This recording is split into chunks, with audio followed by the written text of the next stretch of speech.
Namaste students, welcome to the 22nd session of the entrepreneurial management subject. This is the 10th session of the second chapter and this is the last session of the second chapter as well. In this chapter, we are going to discuss about various industrial policy that was introduced in India after 1985. So before moving ahead with this session, let us try to recollect what we had learned in the previous classes. In the previous class, we had discussed about how the industrial policies were introduced, and we also discussed about the various industrial policies like industrial policy of 1948, industrial policy of 1956, industrial policy of 1977, 1980 and 1985.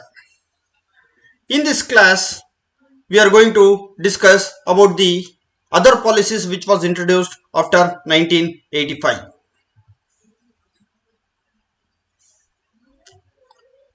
So in a brief, we will be looking about the industrial policy of 1990, the industrial policy of 1991, the comprehensive policy package of 2000, and what are the recent policy measures that has been introduced for the towards the development of the small scale industries.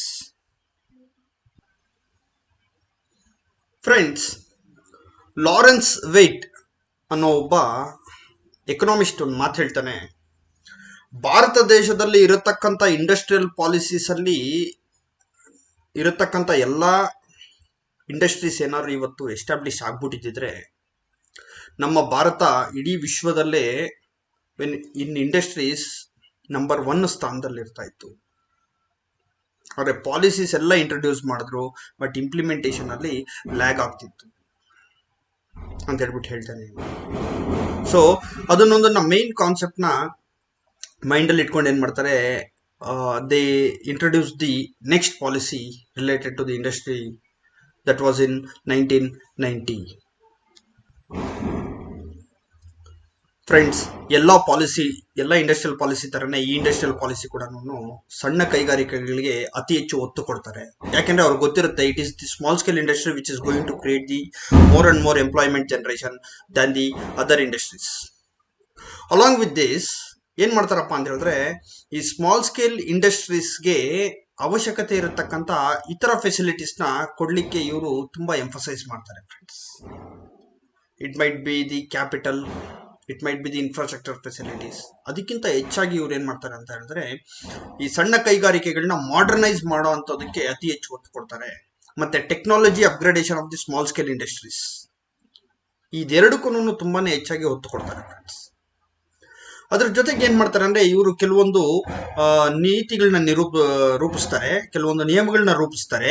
ಅದ್ರಲ್ಲಿ ಏನಪ್ಪಾ ಅಂದ್ರೆ, ಮೊದಲನೇದಾಗಿ friends, ನಿಮ್ಗೆ ನಾನು ಹೇಳಿದ್ದೆ 1977ರಲ್ಲಿ 3 ರೀತಿಯಾದಂತಹ industries ಮಾಡ್ತಾರಲ್ವಾ, tiny industries, cottage industries, tiny industries, small scale industries ಅಂತ ಮಾಡ್ತಾರೆ, ಮತ್ತೆ ಆನ್ಸಿಲರಿ ಇಂಡಸ್ಟ್ರೀಸ್ ಅಂತ ಇರುತ್ತೆ.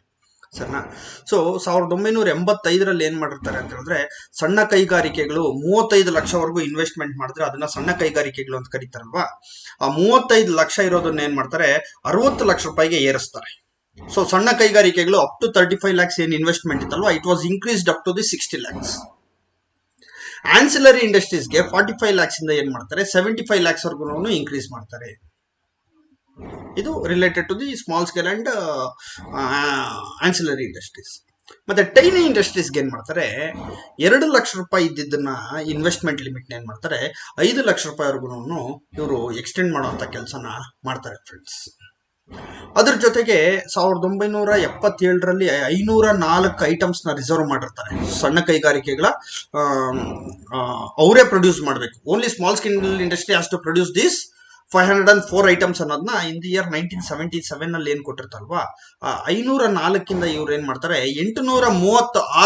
836ಗೆ ಏನ್ ಮಾಡ್ತಾರೆ, ಇವರು number of the reservation items ನ ಇನ್ಕ್ರೀಸ್ ಮಾಡ್ತಾರೆ. ಫ್ರೆಂಡ್ಸ್, ಅದ್ರ ಜೊತೆಗೆ ಇವ್ರು ಏನಪ್ಪಾ ಮಾಡ್ತಾರೆ ಅಂದ್ರೆ, ಸೆಂಟ್ರಲ್ ಇನ್ವೆಸ್ಟ್ಮೆಂಟ್ ಸಬ್ಸಿಡಿ ಅನ್ನೋ ಒಂದು ಸ್ಕೀಮ್ ನ ಇಂಟ್ರೊಡ್ಯೂಸ್ ಮಾಡ್ತಾರೆ. ಇದೇನಕ್ಕಪ್ಪ ಮಾಡ್ತಾರೆ ಅಂತ ಹೇಳಿದ್ರೆ, ಯಾವುದೇ ಕೈಗಾರಿಕೆಗಳು ಹಳ್ಳಿಯಲ್ಲಿ ಎಸ್ಟಾಬ್ಲಿಷ್ ಮಾಡಿ if they are able to generate the employment opportunities, ಅವ್ರಿಗೆ ಅವಶ್ಯಕತೆ ಇರತಕ್ಕಂಥ ದುಡ್ಡನ್ನ ಅತಿ ಕಡಿಮೆ ವೆಚ್ಚದಲ್ಲಿ with low cost of capital ಇವರು ಅವ್ರಿಗೆ ಏನು ಹಣದ ನೆರವನ್ನ ಒದಗಿಸುವಂತ ಕೆಲಸನ ಮಾಡ್ತಾರೆ friends. They were helping for the financial needs for those small scale enterprises which can establish in the rural areas and generate more employment opportunities. ಅದ್ರ ಜೊತೆಗೆ ನೋಡಿ, ಸಣ್ಣ ಕೈಗಾರಿಕೆಗಳು, the small scale industry should be able to compete with the industries which are there in market. It might be the multinational companies or it might be the large scale industries. So to increase the competitiveness of the small scale industry, the only thing how they can increase the competitiveness is by modernizing themselves and upgrading their technology. So to upgrade the technology and to modernize the small scale industries, an institute was established that was called Small Industries Development Organization. ಈ small industries development organisation ಮುಖಾಂತರ ಸಣ್ಣ ಕೈಗಾರಿಕೆಗಳನ್ನ modernise ಮಾಡೋದು ಮತ್ತೆ technologically ಅಭಿವೃದ್ಧಿ ಮಾಡುವಂತ ಕೆಲಸನ 1990 ಪಾಲಿಸಿಯಲ್ಲಿ ಕೈಗೊಳ್ತಾರೆ friends.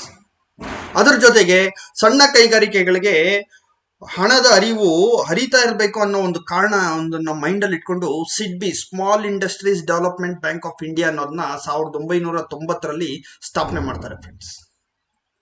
ಅದ್ರ ಜೊತೆಗೆ ಏನ್ ಮಾಡ್ತಾರೆ ಅಂತ ಹೇಳಿದ್ರೆ, ನೋಡಿ, ಈ ಆಂಟ್ರಪ್ರೆನ್ಯೂರ್ಸ್ಗೆ ಟ್ರೈನಿಂಗ್ ಕೊಡ್ಬೇಕು. ಮೈನ್ ಅವ್ರಿಗೆ ಟ್ರೈನಿಂಗ್ ಚೆನ್ನಾಗಿದ್ರೆ they can do very well ಅಂತ ಹೇಳ್ಬಿಟ್ಟು ಏನ್ ಮಾಡ್ತಾರೆ, ಆಂಟ್ರಪ್ರೆನ್ಯೂರ್ಶಿಪ್ ಡೆವಲಪ್ಮೆಂಟ್ ಪ್ರೋಗ್ರಾಮ್ ಅನ್ನೋದನ್ನ ಏನ್ ಮಾಡ್ತಾರೆ, ಈ ಒಂದು ಪಾಲಿಸಿಯಲ್ಲಿ ಇಂಟ್ರೊಡ್ಯೂಸ್ ಮಾಡ್ತಾರೆ ಫ್ರೆಂಡ್ಸ್.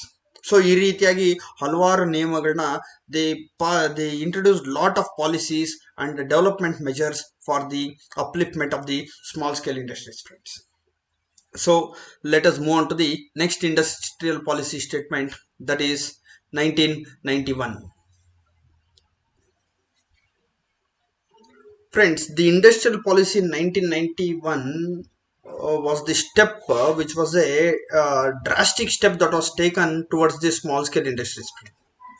ಯಾಕೆ ಅಂತ ಹೇಳಿದ್ರೆ, ನೋಡಿ, ಇಷ್ಟು ದಿನ ಏನಾಗ್ತಿತ್ತು ಅಂತ ಹೇಳಿದ್ರೆ, ಇಂಡಸ್ಟ್ರಿಯಲ್ ಪಾಲಿಸಿ ಅಂತ ಒಂದು ಪಾಲಿಸಿ ಮಾಡ್ತಿದ್ರು. ಆ ಇಂಡಸ್ಟ್ರಿಯಲ್ ಪಾಲಿಸಿಯಲ್ಲೇ large scale industry, medium industry, small scale industry ಎಲ್ಲ ಇಂಡಸ್ಟ್ರೀಸ್ಗೂ ಏನ್ ಮಾಡ್ತಾ ಇದ್ರು, ಪಾಲಿಸೀಸ್ ನ ಇಂಪ್ಲಿಮೆಂಟ್ ಮಾಡ್ತಾ ಇದ್ರು. It was a single policy. So industrial policy ಅಂದ್ರೆ it includes all three, large, medium and small scale industry. But now in 1991 ಏನ್ ಮಾಡ್ತಾರೆ, ಸ್ಮಾಲ್ ಸ್ಕೇಲ್ ಇಂಡಸ್ಟ್ರೀಸ್ಗೆ ಏನ್ ಮಾಡೋಣ, ಸಪರೇಟ್ ಆಗಿರತಕ್ಕಂಥ ಒಂದು ಪಾಲಿಸಿನ ಮಾಡೋಣ ಅಂತ ಹೇಳ್ಬಿಟ್ಟು ಡಿಸೈಡ್ ಮಾಡ್ತಾರೆ ಫ್ರೆಂಡ್ಸ್. ಈ separate policy was introduced from the year 1991 for the small scale industries. So ಈ ರೀತಿ ಮಾಡೋದ್ರ ಮುಖಾಂತರ ಏನ್ ಮಾಡ್ತಾರೆ ಅಂತ ಹೇಳಿದ್ರೆ, ಯಾವುದೇ ರೀತಿಯಾದಂಥ ಗೊಂದಲಗಳಿರಬಾರ್ದು. There should be clear cut procedure and those policies should help for the upliftment of the small scale industries ಅನ್ನೋದನ್ನ ಮೈಂಡ್ ಅಲ್ಲಿ ಇಟ್ಕೊಂಡು ಈ ರೀತಿ ಮಾಡ್ತಾರೆ. ಸೊ ಇವ್ರೇನಪ್ಪ ಮಾಡ್ತಾರೆ ಅಂತ ಹೇಳಿದ್ರೆ, ಮೊದಲನೇದಾಗಿ ಸ್ಮಾಲ್ ಸ್ಕೇಲ್ ಇಂಡಸ್ಟ್ರೀಸ್ ಏನ್ ಮಾಡ್ತಾರೆ, ಅವ್ರು ಯಾವ ಆರ್ಟಿಕಲ್ಸ್ ನ ಮ್ಯಾನುಫ್ಯಾಕ್ಚರ್ ಮಾಡ್ತಾರೋ ಅದನ್ನೇನ್ ಮಾಡ್ತಾರೆ, ಡಿಲೈಸೆನ್ಸಿಂಗ್ ಮಾಡ್ಬಿಡ್ತಾರೆ. ಏನ್ ಸರ್ ಡಿಲೈಸೆನ್ಸಿಂಗ್ ಅಂತ ಹೇಳಿದ್ರೆ, ಡಿಲೈಸೆನ್ಸಿಂಗ್ ಅಂದ್ರೆ ಲೈಸೆನ್ಸಿಂಗ್ ಇಂದ ತೆಗ್ದಾಕೋದನ್ನ ನಾವೇನಂತ ಕರಿತೀವಿ, ಡಿಲೈಸೆನ್ಸಿಂಗ್ ಅಂತ ಹೇಳ್ಬಿಟ್ಟು ಕರಿತೀವಿ. ನೀವು ಕೇಳ್ಬೋದು, ಸರ್ ಹಾಗಿದ್ರೆ ಲೈಸೆನ್ಸಿಂಗ್ ಅಂದ್ರೆ ಏನಪ್ಪಾ ಅಂತ ಹೇಳಿದ್ರೆ, ನೋಡಿ, ಮೊದಲು ಲೈಸೆನ್ಸ್ ರಾಜ್ ಅನ್ನೋದು ನಮ್ಮ ದೇಶದಲ್ಲಿ ಇತ್ತು. ಏನಪ್ಪ ಲೈಸೆನ್ಸ್ ರಾಜ್ ಅಂತ ಹೇಳಿದ್ರೆ, ನೀವು ಯಾವ್ದಾದ್ರು ಒಂದು ಪ್ರಾಡಕ್ಟ್ ನ ಪ್ರೊಡ್ಯೂಸ್ ಮಾಡ್ಬೇಕಂತ ಹೇಳಿದ್ರೆ ನೀವು ಅದಕ್ಕೆ ಲೈಸೆನ್ಸ್ ತಗೋಬೇಕು. ಉದಾಹರಣೆಗೆ ನೀವೀಗ ಐರನ್ ಪ್ರೊಡ್ಯೂಸ್ ಮಾಡ್ತೀರಾ ಅಂತ ಅನ್ಕೊಳ್ಳೋಣ. I am just giving one example. ಸರ್ನಾ, ಅವ್ರೇನ್ ಮಾಡಿರ್ತಾರಂದ್ರೆ, ನಮ್ಮ ದೇಶದಲ್ಲಿ ಟೋಟಲ್ 10,000 ಟನ್ ಪ್ರೊಡ್ಯೂಸ್ ಮಾಡಬೇಕು. 10,000 ಟನ್ನಲ್ಲಿ 5,000 ಟನ್ನು ಇವ್ರು ಪ್ರೊಡ್ಯೂಸ್ ಮಾಡಬೇಕು, ಯಾವುದೋ ಒಂದು ಕಂಪ್ನಿ ಪ್ರೊಡ್ಯೂಸ್ ಮಾಡಬೇಕು. 1,000 ಟನ್ನು ಇನ್ಯಾವುದೋ ಒಂದು ಕಂಪ್ನಿ ಪ್ರೊಡ್ಯೂಸ್ ಮಾಡಬೇಕು. ಇನ್ನೊಂದು 500 ಟನ್ ಇನ್ಯಾರೋ ಪ್ರೊಡ್ಯೂಸ್ ಮಾಡಬೇಕು. 200 ಟನ್ ಮತ್ತೆ ಯಾರೋ ಪ್ರೊಡ್ಯೂಸ್ ಮಾಡ್ಬೇಕು. ಈ ತರ ಏನ್ ಮಾಡಿದ್ರೆ ಲೈಸೆನ್ಸ್ಗಳು ಕೊಟ್ಬಿಟ್ಟಿರ್ತಾರೆ. ಅರ್ಥ ಆಗ್ತಿದೆಯಾ ನಿಮ್ಗಳದು? ಸೊ ಆ ಲೈಸೆನ್ಸ್ಗಳು ಕೊಟ್ಟರು ಅಂತದನ್ನ ಏನ್ ಮಾಡ್ತಾರೆ, ಡಿಲೈಸೆನ್ಸಿಂಗ್ ಮಾಡುವಂತ ಕೆಲಸ ಮಾಡ್ತಾರೆ. ಯಾರಿಗೆ ಡಿಲೈಸೆನ್ಸಿಂಗ್ ಮಾಡ್ತಾ ಇದಾರೆ? Only for small scale industries. So ಆ ಲೈಸೆನ್ಸಿಂಗ್ ಇದ್ದಾಗ, ಈಗ ಐರನ್ ಪ್ರೊಡ್ಯೂಸ್ ಮಾಡೋದು ಸ್ಮಾಲ್ ಸ್ಕೇಲ್ ಇಂಡಸ್ಟ್ರೀಸ್ ಮಾಡಂಗಿಲ್ಲ. ಅವ್ರು ಮಾಡಂಗಿದ್ರೆ ಲೈಸೆನ್ಸ್ ತಗೊಂಡೇ ಮಾಡ್ಬೇಕು ಅಂತ ಮಾಡ್ತಾರೆ. ಬಟ್ ಈಗ ಏನ್ ಮಾಡ್ತಾರೆ ಅಂತ ಹೇಳಿದ್ರೆ, ಈ ರೀತಿಯಾಗಿ ಯಾವ್ದಾವ್ದು ಲೈಸೆನ್ಸ್ ಇದೆಯೋ ಆ ಲೈಸೆನ್ಸ್ಗಳನ್ನೆಲ್ಲಾನು ಸ್ಮಾಲ್ ಸ್ಕೇಲ್ ಇಂಡಸ್ಟ್ರೀಸ್ಗೆ ಕಿತ್ ಬಿಸಾಕ್ಬಿಡ್ತಾರೆ. So delicensing was done for the first time in the year 1991 for all the materials that was produced by the small scale industries. ಮತ್ತೆ ಎರಡನೇ ಮುಖ್ಯವಾಗಿರತಕ್ಕಂಥ ಏನಪ್ಪಾ ಅಂದ್ರೆ ಈ ದೊಡ್ಡ ದೊಡ್ಡ ಇಂಡಸ್ಟ್ರೀಸ್ ಇರುತ್ತಲ್ವಾ, ಆ ದೊಡ್ಡ ದೊಡ್ಡ ಇಂಡಸ್ಟ್ರೀಸ್ ಸಹ ಏನ್ ಮಾಡ್ಬೋದು, ಸಣ್ಣ ಕೈಗಾರಿಕೆಗಳಲ್ಲಿ ಬಂಡವಾಳ ಹೂಡ್ಬೋದು. ಎಷ್ಟು ಹೂಡ್ಬೋದು? Up to 24% of the equity shares. ಆ 24% ಅಷ್ಟು ಓನರ್ಶಿಪ್ ಮಾತ್ರ ಅವರು ಸಣ್ಣ ಕೈಗಾರಿಕೆಗಳಲ್ಲಿ ಅವರು they can have the ownership of the equity, not more than that ಅಂತ ಹೇಳ್ಬಿಟ್ಟು ಒಂದು ರೂಲ್ ಮಾಡ್ತಾರೆ. It means that the large industries are any industries for that matter can go and invest in the small scale industry. ಈ ರೀತಿ invest ಮಾಡಿದಾಗ ಏನಾಗುತ್ತೆ ಅಂತ ಹೇಳಿದ್ರೆ ಅದು ಬರೀ ದುಡ್ಡು ಮಾತ್ರ ಹೋಗೋದಿಲ್ಲ. ಅರ್ಥ ಆಗ್ತಿದ್ಯಾ? ಒಂದು ಅವ್ರಿಗೆ ಟೆಕ್ನಿಕಲಿ ಹೆಲ್ಪ್ ಮಾಡ್ತಾರೆ, ಮ್ಯಾನೇಜ್ಮೆಂಟ್ ವೈಸ್ ಹೆಲ್ಪ್ ಮಾಡ್ತಾರೆ, ರಾ ಮೆಟೀರಿಯಲ್ಸ್ ವೈಸ್ ಹೆಲ್ಪ್ ಮಾಡ್ತಾರೆ, ಮಾರ್ಕೆಟಿಂಗ್ ವೈಸ್ ಹೆಲ್ಪ್ ಮಾಡ್ತಾರೆ. It is going to create a brand for the small scale industry. So this was a very big decision that was taken by according to the industrial policy 1991. ಅದೇ ರೀತಿ ಏನ್ ಮಾಡ್ತಾರೆ ಅಂತ ಹೇಳಿದ್ರೆ ನೋಡಿ, ಈ small scale industries problem ಏನಪ್ಪಾ ಅಂತ ಹೇಳಿದ್ರೆ ಪ್ರಾಡಕ್ಟ್ಸ್ ನ ಸೇಲ್ ಮಾಡ್ತಾರೆ, ದುಡ್ಡು ಆನ್ ಟೈಮ್ ಬರೋದಿಲ್ಲ. ಸೊ ಯಾವಾಗ ದುಡ್ಡು ಆನ್ ಟೈಮ್ ಬರೋದಿಲ್ವೋ ಅವ್ರಿಗೆ ವರ್ಕಿಂಗ್ ಕ್ಯಾಪಿಟಲ್ ಸಮಸ್ಯೆ ಆಗ್ಬಿಡುತ್ತೆ. ವರ್ಕಿಂಗ್ ಕ್ಯಾಪಿಟಲ್ ಸಮಸ್ಯೆ ಆಗ್ಬಿಟ್ರೆ ಅವರು it will be very difficult to run the business. ಅದಕ್ಕೋಸ್ಕರ ಏನ್ ಮಾಡ್ತಾರೆ, ಫ್ಯಾಕ್ಟರಿಂಗ್ ಸರ್ವಿಸ್ ಅನ್ನೋದನ್ನ ಪ್ರಪ್ರಥಮ ಬಾರಿಗೆ ಸ್ಮಾಲ್ ಸ್ಕೇಲ್ ಇಂಡಸ್ಟ್ರೀಸ್ಗೆ 1991 ಅಲ್ಲಿ ಇಂಟ್ರೊಡ್ಯೂಸ್ ಮಾಡ್ತಾರೆ ಫ್ರೆಂಡ್ಸ್. ಏನಪ್ಪ ಫ್ಯಾಕ್ಟರಿಂಗ್ ಅಂತ ಹೇಳಿದ್ರೆ ನೋಡಿ, ಈಗ ಗೂಡ್ಸ್ ನ ಒಂದು ಸಣ್ಣ ಕೈಗಾರಿಕೆ ಅವರು ಗೂಡ್ಸ್ ಏನ್ ಮಾಡಿದ್ದಾರೆ, ಯಾರಿಗೂ ಸೇಲ್ ಮಾಡಿದ್ದಾರೆ, ಅವರು credit period will be there. 30 days credit period, 60 days credit period, 90 days credit period ಅಂತ ಇರುತ್ತೆ. ಉದಾಹರಣೆಗೆ ಅನ್ಕೊಳ್ಳೋಣ, ನಿಮ್ದೊಂದು ಸಣ್ಣ ಕೈಗಾರಿಕೆ ಇದೆ. There is a small scale industry which belongs to you. You have produce the goods and you have sold it to the customer and the customer will be paying you the money after 90 days. But you need money immediately. So what you can do is that, see, you have proof that you have sold the goods to that person. So based on the documents, you can go to the bank and you can take the money on keeping this as a collateral. ಇದನ್ನ guarantee ಕೊಟ್ಬಿಟ್ಟು ನೀವೇನ್ ಮಾಡ್ಬೋದು, ಅಲ್ಲಿ ಸಾಲ ತಗೋಬಹುದು. ಇದನ್ನ ಏನಂತ ಕರೀತಾರೆ, ಫ್ಯಾಕ್ಟರಿಂಗ್ ಅಂತ ಹೇಳ್ಬಿಟ್ಟು ಕರೀತಾರೆ. ಸೊ ಈ ಸರ್ವಿಸಸ್ನ, ಫ್ಯಾಕ್ಟರಿಂಗ್ ಸರ್ವಿಸಸ್ನ 1991 ಅಲ್ಲಿ ಇಂಟ್ರೊಡ್ಯೂಸ್ ಮಾಡ್ತಾರೆ ಫ್ರೆಂಡ್ಸ್. ಅದ್ರ ಜೊತೆಗೆ ಏನ್ ಮಾಡ್ತಾರೆ ಅಂತ ಹೇಳಿದ್ರೆ ನೋಡಿ, ಈ ಸ್ಮಾಲ್ ಅಂಡ್ ಟೈನಿ ಯೂನಿಟ್ಸ್ಗೋಸ್ಕರ ಏನ್ ಮಾಡ್ತಾರೆ, ಈ ಇಂಡಿಜಿನಿಯಸ್ ರಾ ಮೆಟೀರಿಯಲ್ಸ್, ಆ ಲೋಕಲ್ ಅಲ್ಲಿ ಅವಶ್ಯಕತೆ ಇರತಕ್ಕಂಥ ರಾ ಮೆಟೀರಿಯಲ್ಸ್ ನ ಪ್ರೊವೈಡ್ ಮಾಡಬೇಕು ಆನ್ ಪ್ರಿಯಾರಿಟಿ ಬೇಸಿಸ್ ಅನ್ನೋದನ್ನ ಪ್ರಪ್ರಥಮ ಇದು ಎಲ್ಲಿ 1991 ಅಲ್ಲಿ ಇಂಡಸ್ಟ್ರಿಯಲ್ ಪಾಲಿಸಿಯಲ್ಲಿ ಡಿಸೈಡ್ ಮಾಡ್ತಾರೆ ಫ್ರೆಂಡ್ಸ್. ಅದ್ರ ಜೊತೆಗೆ ಏನ್ ಮಾಡ್ತಾರೆ, ಮಾರ್ಕೆಟಿಂಗ್ ಅಲ್ಲಿ ಏನೇನು ಅವಶ್ಯಕತೆ ಇದೆಯೋ ಅವ್ರ ಪ್ರಾಡಕ್ಟ್ಸ್ ನ ಸೇಲ್ ಮಾಡಲಿಕ್ಕೆ ಅದಕ್ಕೆ ಎಲ್ಲಾ ರೀತಿಯಾದಂತಹ ಸಹಕಾರಗಳನ್ನ ಕೊಡೋದಕ್ಕೆ ಈ ಒಂದು ಪಾಲಿಸಿ ಹೆಲ್ಪ್ ಮಾಡುತ್ತೆ ಫ್ರೆಂಡ್ಸ್.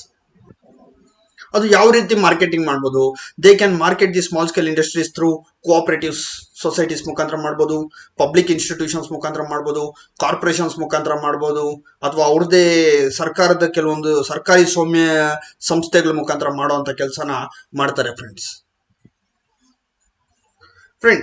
ನಾವು ಒಂದು ಸ್ಟೇಟ್ಮೆಂಟ್ ಅಲ್ಲಿ ಹೇಳ್ಬೇಕಂದ್ರೆ ಇಂಡಸ್ಟ್ರಿಯಲ್ ಪಾಲಿಸಿ ಏನಪ್ಪಾ ಅಂತ ಹೇಳಿದ್ರೆ ನೋಡಿ, ಇಷ್ಟು ದಿನ ಇದ್ದಂತ ಇಂಡಸ್ಟ್ರಿಯಲ್ ಪಾಲಿಸಿ ಅವ್ರು ಏನ್ ಹೇಳ್ತಾ ಇದ್ರು, ಸಬ್ಸಿಡಿ ಕೊಡಿ, ಮತ್ತೆ ಕಡಿಮೆ ದರದಲ್ಲಿ ಅವ್ರಿಗೆ ಏನ್ ಮಾಡಿ ಇಂಟ್ರೆಸ್ಟ್ ಕೊಡಿ, ಈ ತರ ಅನ್ನೋದನ್ನ ಒಂದು ಕಾನ್ಸೆಪ್ಟ್ ಅಲ್ಲಿ ಇಟ್ಕೊಂಡು ಎಲ್ಲಾ ಇಂಡಸ್ಟ್ರಿಯಲ್ ಪಾಲಿಸೀಸ್ ಬಂತು. ಬಟ್ ಇವ್ರು ಏನ್ ಮಾಡಿದ್ರು, ಸಬ್ಸಿಡಿ ಬಗ್ಗೆ ಗಮನ ಹರಿಸಿಲ್ಲ, ಕಡಿಮೆ ಬಡ್ಡಿ ದರ ಅಂತ ಹೇಳ್ಬಿಟ್ಟು ಗಮನ ಹರಿಸಿಲ್ಲ. ಇವ್ರು ಇಷ್ಟೇ ಹೇಳಿದ್ದು, ಅರ್ಥ ಆಗ್ತಿದ್ಯಾ, let the credit keep on flowing. ಎಷ್ಟು ಅವಶ್ಯಕತೆ ಇದೆಯೋ ಅಷ್ಟು ಫ್ಲೋ ಆಗ್ತಿರ್ಲಿ. ಒಂದು ಎರಡನೇದು, ಅವ್ರನ್ನ ಕಾಂಪಿಟೇಟಿವ್ ಆಗಿ ನಾವು ಅವ್ರನ್ನ ಬಲಿಷ್ಠಗೊಳಿಸಬೇಕು. ಅವ್ರನ್ನ ಬಲಿಷ್ಠಗೊಳಿಸಿ they should be able to fight in the market and they should be able to develop them self.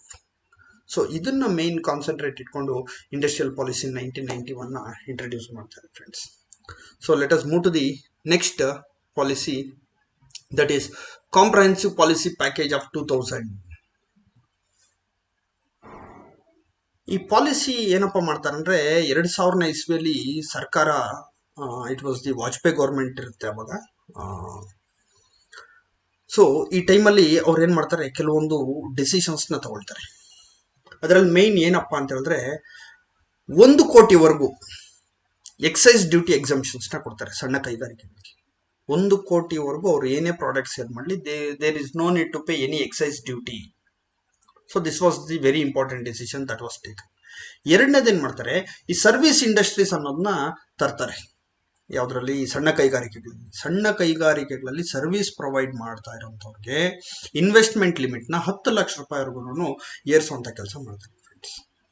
ಮೂರನೇದಾಗಿ ಇಂಟಿಗ್ರೇಟೆಡ್ ಇನ್ಫ್ರಾಸ್ಟ್ರಕ್ಚರ್ ಡೆವಲಪ್ಮೆಂಟ್ ಫಂಡ್ ಅಂತ ಹೇಳ್ಬಿಟ್ಟು ಒಂದನ್ನ ಸ್ಥಾಪನೆ ಮಾಡ್ತಾರೆ. ಅದೇನಪ್ಪಾ ಅಂತ ಹೇಳಿದ್ರೆ ಇನ್ಫ್ರಾಸ್ಟ್ರಕ್ಚರ್ ನ ಪ್ರೊವೈಡ್ ಮಾಡೋದಕ್ಕೆ ಸ್ಥಾಪನೆ ಮಾಡತಕ್ಕಂಥ ಒಂದು ಸಂಸ್ಥೆ, ಒಂದು ಇನ್ಸ್ಟಿಟ್ಯೂಟ್, ಸರಿನಾ. ಸೊ ಆ ಇನ್ಸ್ಟಿಟ್ಯೂಟ್ಗೆ ಏನ್ ಮಾಡ್ತಾರೆ, ಒಂದು ಪಾಲಿಸಿ ಕೊಡ್ತಾರೆ. ಅವ್ರು ಏನೇ ಪ್ರೋಗ್ರಾಮ್ ಮಾಡಲಿ ಅದರಲ್ಲಿ 50% infrastructure development has to happen in rural areas, ಹಳ್ಳಿಗಳಲ್ಲೇ ಆಗ್ಬೇಕು ಅಂತ ಹೇಳ್ಬಿಟ್ಟು ಹೇಳ್ತಾರೆ. ಆ 50% ಹಳ್ಳಿಗಳಲ್ಲಿ ಆಗುತ್ತಲ್ವಾ, ಅದರಲ್ಲಿ ಇನ್ 50% ಅಷ್ಟು ಫೋಕಸ್ ಆನ್ ಟೈನಿ ಸೆಕ್ಟರ್ ಅಂತ ಹೇಳ್ಬಿಟ್ಟು ಒಂದು ಪಾಲಿಸಿನ ತರ್ತಾರೆ ಫ್ರೆಂಡ್ಸ್. ಅದ್ರ ಜೊತೆಗೆ ಏನ್ ಮಾಡ್ತಾರೆ ಅಂತ ಹೇಳಿದ್ರೆ, ಪ್ರತಿಯೊಂದು small scale industries has to produce the quality products. ಆ ಕ್ವಾಲಿಟಿ ಇದ್ರೆ ಏನಾಗುತ್ತೆ ಅಂತ ಹೇಳಿದ್ರೆ, they will be able to sell the goods very well in the market ಅಂತ ಹೇಳ್ಬಿಟ್ಟು ಏನ್ ಮಾಡ್ತಾರೆ, ISO ಮಾರ್ಕ್ ಅಂತ ಹೇಳ್ಬಿಟ್ಟು ಬರುತ್ತೆ ಫ್ರೆಂಡ್ಸ್. ISO ಮಾರ್ಕ್ ಅಂತ ಹೇಳಿದ್ರೆ it is related to good quality measure. So ಯಾವುದೇ ಸಣ್ಣ ಕೈಗಾರಿ, any small scale industry which want to apply for ISO certification, ಅದಕ್ಕೆ ಇರತಕ್ಕಂಥ ಅವಶ್ಯಕತೆ ಇರತಕ್ಕಂಥ ಖರ್ಚು 75,000 ರೂಪಾಯಿವರೆಗೂ ಸರ್ಕಾರದವರು ಕೊಡ್ಲಿಕ್ಕೆ ನಿರ್ಧರಿಸ್ತಾರೆ ಫ್ರೆಂಡ್ಸ್. ಯಾವುದೇ any small scale industry they want to go for ISO certificate, the government is ready to pay you 75,000 rupees to get the ISO certificate. So ಈ ಒಂದು ಕಾನ್ಸೆಪ್ಟ್ ನ ನಾವು ಏನ್ ಮಾಡ್ಬೋದು ಅಂದ್ರೆ ಕಾಂಪ್ರಹೆನ್ಸಿವ್ ಪಾಲಿಸಿ ಪ್ಯಾಕೇಜ್ 2000 ಅಲ್ಲಿ ನೋಡ್ಬೋದು friends. So let us move to the next policy, that is the policy of 2005 and 6 and enactment of Micro, Small and Medium Enterprise Development Act 2006. Friends, 2006ನೇ ಇಸ್ವಿಯಲ್ಲಿ ಸಣ್ಣ, ಅತಿ ಸಣ್ಣ ಮತ್ತು ಮಧ್ಯಮ ಕೈಗಾರಿಕೆಗಳ ಕಾಯ್ದೆ ಅಂತ ಹೇಳ್ಬಿಟ್ಟು ಒಂದು ಕಾಯ್ದೆನ ಪಾಸ್ ಮಾಡ್ತಾರೆ ಪಾರ್ಲಿಮೆಂಟ್ ಅಲ್ಲಿ. That is called as micro MSMED act ಅಂತ ಹೇಳ್ಬಿಟ್ಟು ಕರಿತೀವಿ. That is called micro, small and medium enterprises development act and it was passed in the year 2006. ಈ ಕಾಯ್ದೆ ಪಾಸ್ ಮಾಡೋದ್ರ ಮುಖಾಂತರ ಒಂದು ಕಾನೂನಿನ ಚೌಕಟ್ಟನ್ನ ಈ micro, small and medium enterprises ನವ್ರಿಗೆ ಕೊಡ್ತಾರೆ ಫ್ರೆಂಡ್ಸ್. ಇದ್ರ ಪ್ರಕಾರ ಏನ್ ಮಾಡ್ತಾರೆ, ಅವ್ರ investment limit of the small, medium and micro enterprises the investment limits ನ ರೈಸ್ ಮಾಡ್ತಾರೆ ಫ್ರೆಂಡ್ಸ್. ಈ ರೀಸೆಂಟ್ ಪಾಲಿಸಿ ಮೆಜರ್ಸ್ ಅಲ್ಲಿ ಏನ್ ಮಾಡ್ತಾರೆ, ನಾವು ಇಷ್ಟು ದಿನ ಏನ್ ನೋಡಿದ್ದೀವಿ ಅಂತ ಹೇಳಿದ್ರೆ ರಿಸರ್ವೇಶನ್ ನ ಮಾಡ್ಕೊಂಡ್ ಬರ್ತಾರೆ. ಯಾವುದು, ಈ ಇಂಥ ಪ್ರಾಡಕ್ಟ್ಸ್ ನ ಬರೀ ಸ್ಮಾಲ್ ಸ್ಕೇಲ್ ಇಂಡಸ್ಟ್ರೀಸ್ ಪ್ರೊಡ್ಯೂಸ್ ಮಾಡ್ಬೇಕು ಅನ್ನೋದನ್ನ ಏನೊಂದು ರಿಸರ್ವೇಶನ್ ಮಾಡ್ಕೊಂಡ್ ಬಂದಿರ್ತಾರಲ್ವಾ, ಈ 2005-6 ನಂತರ ಏನ್ ಮಾಡ್ತಾರೆ, ಡಿ ರಿಸರ್ವೇಶನ್ ಅಂತ ಹೇಳ್ಬಿಟ್ಟು ಸ್ಟಾರ್ಟ್ ಮಾಡ್ತಾರೆ. ಏನಂದ್ರೆ ಆ ರಿಸರ್ವೇಶನ್ ಅಲ್ಲಿ ಇರುವಂತ ಲಿಸ್ಟ್ ಅಲ್ಲಿ ಇರತಕ್ಕಂಥ ಐಟಮ್ಸ್ ನ ಡಿ ರಿಸರ್ವ್ ಮಾಡ್ಕೊಂಡು ಅದರಿಂದ ತೆಗ್ದಾಕ್ತಾ ಬರ್ತಾರೆ. ಯಾಕೆ ತೆಗ್ದಾಕ್ತಾ ಬರ್ತಾರೆ ಅಂದ್ರೆ, so that to increase the competitiveness among the small scale industries. ಅದ್ರ ಜೊತೆಗೆ ಏನ್ ಮಾಡ್ತಾರೆ ಅಂತ ಹೇಳಿದ್ರೆ, ಈ ಸ್ಮಾಲ್ ಇಂಡಸ್ಟ್ರೀಸ್ ನ ಪ್ರಮೋಟ್ ಮಾಡಿರ್ತಕ್ಕಂಥ ಅತಿ ಮುಖ್ಯವಾದ ಇರತಕ್ಕಂಥ ಆಂಟರ್ಪ್ರಿನರ್ಸ್ ಏನ್ ಮಾಡ್ತಾರೆ, ಇನ್ಶೂರೆನ್ಸ್ ಕವರೇಜ್ ನ ಕೊಡ್ಲಿಕ್ಕೆ ಸಹಕರಿಸ್ತಾರೆ ಫ್ರೆಂಡ್ಸ್. ಈ ಪಾಲಿಸೀಸ್ ಮುಖಾಂತರ ಏನ್ ಮಾಡ್ತಾರೆ, ಕ್ಲಸ್ಟರ್ ಡೆವಲಪ್ಮೆಂಟ್ ಮಾಡೆಲ್ ಅನ್ನೋ ಒಂದು ಹೊಸ ಕಾನ್ಸೆಪ್ಟ್ ನ ತರ್ತಾರೆ. ಏನಪ್ಪ ಕ್ಲಸ್ಟರ್ ಅಂತ ಹೇಳಿದ್ರೆ, ಒಂದು ಗುಂಪು, ಅರ್ಥ ಆಗ್ತಿದ್ಯಾ? ಸೊ ಆ ಗುಂಪು ಮಾಡೆಲ್ನ, ಏನು ಗುಂಪು ಅಂತ ಹೇಳಿದ್ರೆ, it might be related to the, ಅದನ್ನ 9 ಸೆಕ್ಟರ್ ಅಲ್ಲಿ ತರ್ತಾರೆ. ಖಾದಿ ಸೆಕ್ಟರ್ ಇರ್ಬೋದು, ಇಲ್ಲ ಅಂತ ಹೇಳಿದ್ರೆ ಟೆಕ್ಸ್ಟೈಲ್ ಸೆಕ್ಟರ್ ಇರ್ಬೋದು, ಹ್ಯಾಂಡಿಕ್ರಾಫ್ಟ್ಸ್ ಇರ್ಬೋದು, ಅರ್ಥ ಆಯ್ತಾ? ಇವರೆಲ್ಲ ಈ ಕ್ಲಸ್ಟರ್ ಅಂತ ಹೇಳಿದ್ರೆ ಒಂದು ಗುಂಪಾಗಿ ಎಲ್ಲರನ್ನೂ ಡೆವಲಪ್ ಮಾಡುವಂಥದ್ದು. ಅದು ಒಂದೇ ಇಂಡಸ್ಟ್ರಿ ಅಲ್ಲದೆ ಇರ್ಬೋದು, there might be different industries. ಒಂದು ಕ್ಲಸ್ಟರ್ ನ ಕ್ರಿಯೇಟ್ ಮಾಡಿ ಆ ಕ್ಲಸ್ಟರ್ ಅಲ್ಲಿ ಏನ್ ಮಾಡುವಂಥದ್ದು ಅಂದ್ರೆ, ಅಲ್ಲಿ ಆ ಪ್ರಾಡಕ್ಟ್ಸ್ ನ ಡೆವಲಪ್ ಮಾಡ್ಲಿಕ್ಕೆ ಏನು ಅವಶ್ಯಕತೆ ಇದೆಯೋ ಅದಕ್ಕೆ ಎಲ್ಲಾ ರೀತಿಯಾದಂತಹ ಫೆಸಿಲಿಟೀಸ್ ಕೊಟ್ಟು ಅದನ್ನ ಡೆವಲಪ್ ಮಾಡುವಂಥದ್ದು ಫ್ರೆಂಡ್ಸ್. ಉದಾಹರಣೆಗೆ ನಾನು ನಿಮ್ಗೆ ಹೇಳ್ಬೇಕಂತ ಹೇಳಿದ್ರೆ, ಯಾವ್ದಾದ್ರು ಒಂದು ಎಕ್ಸಾಂಪಲ್ ತಗೊಳ್ಳಿ. Let us take an example of cashews. EV ಗೋಡಂಬಿ ಅಂತ ತಗೋಬಹುದು, ಇಲ್ಲಾಂದ್ರೆ ತೆಂಗಿನಕಾಯಿ ತಗೋಬಹುದು. ಸೊ ಈ ತೆಂಗಿನಕಾಯಿ ಎಲ್ಲಿ ನಾವು ಜಾಸ್ತಿ ನೋಡ್ತೀವಿ ಅಂತ ಹೇಳಿದ್ರೆ, ತುಮಕೂರು ಅಂಡ್ ಸರೌಂಡಿಂಗ್ ಏರಿಯಾಸ್ ಅಲ್ಲಿ ನೋಡ್ತೀವಿ. ಅಲ್ಲಿ ಒಂದು ಕ್ಲಸ್ಟರ್ ಆಗಿ ಡೆವಲಪ್ ಮಾಡಬಹುದು. Anything related to the products that is produced with the help of the coconut trees, ಅದನ್ನ ಒಂದು ಕ್ಲಸ್ಟರ್ ಆಗಿ ಮಾಡಿ ಅದರಲ್ಲಿ ಬರ್ತಕ್ಕಂಥ ಪ್ರಾಡಕ್ಟ್ಸ್ನೆಲ್ಲನೂ ಪ್ರೊಡ್ಯೂಸ್ ಮಾಡೋಂಥ ಒಂದು ಸ್ಮಾಲ್ ಸ್ಕೇಲ್ ಇಂಡಸ್ಟ್ರೀಸ್ಗೆ ಅವ್ರಿಗೆ ಹೆಲ್ಪ್ ಮಾಡೋವಂಥ ಕೆಲಸ ಮಾಡೋದು ಫ್ರೆಂಡ್ಸ್. ಈ ರೀತಿಯಾಗಿ ಕ್ಲಸ್ಟರ್ ಡೆವಲಪ್ಮೆಂಟ್ ಮಾಡಲ್ನ ಈ 2005-6 ನಂತರ ಇಂಟ್ರಡ್ಯೂಸ್ ಮಾಡ್ತಾರೆ ಫ್ರೆಂಡ್ಸ್. ಅದಾದ್ಮೇಲೆ ಸುಮಾರು ಇಲ್ಲಿವರೆಗೂ ಸಾಕಷ್ಟು ಮೆಜರ್ಸ್ ತಗೊಂಡಿದ್ದಾರೆ ಸ್ಮಾಲ್ ಸ್ಕೇಲ್ ಇಂಡಸ್ಟ್ರೀಸ್ ಡೆವಲಪ್ಮೆಂಟ್ ಮಾಡಲಿಕ್ಕೆ. ಹಲವಾರು ರೀತಿಯಾದಂಥ ಕ್ರೆಡಿಟ್ ಫ್ಲೋ ಇರ್ಬೋದು, ಮಾರ್ಕೆಟಿಂಗ್ ಅಸಿಸ್ಟೆನ್ಸ್ ಇರ್ಬೋದು, ಟೆಕ್ನಿಕಲ್ ಅಸಿಸ್ಟೆನ್ಸ್ ಇರ್ಬೋದು, ಮತ್ತೆ ಇನ್ಫ್ರಾಸ್ಟ್ರಕ್ಚರ್ ಡೆವಲಪ್ಮೆಂಟ್ ಅಸಿಸ್ಟೆನ್ಸ್ ಇರ್ಬೋದು, establishing of the industrial estates ಇರ್ಬೋದು. ಈ ರೀತಿಯಾಗಿ ಹಲವಾರು ರೀತಿಯಾದಂಥ ಮೆಜರ್ಸ್ನ ತಗೊಂಡಿದ್ದಾರೆ friends. By this we have come to the end of the session, and let us try to recollect what we had learned from this session. That we began with the industrial policy of 1990, then we began with the industrial policy of 1991, Then we discussed about the comprehensive industrial policy of 2000. Then we discussed about the policy measures that was been introduced in the year 2005 and 6 and MSMED Act of 2006. Having said this, thank you very much for watching this video, friends. And once again, thanks a lot and have a great day.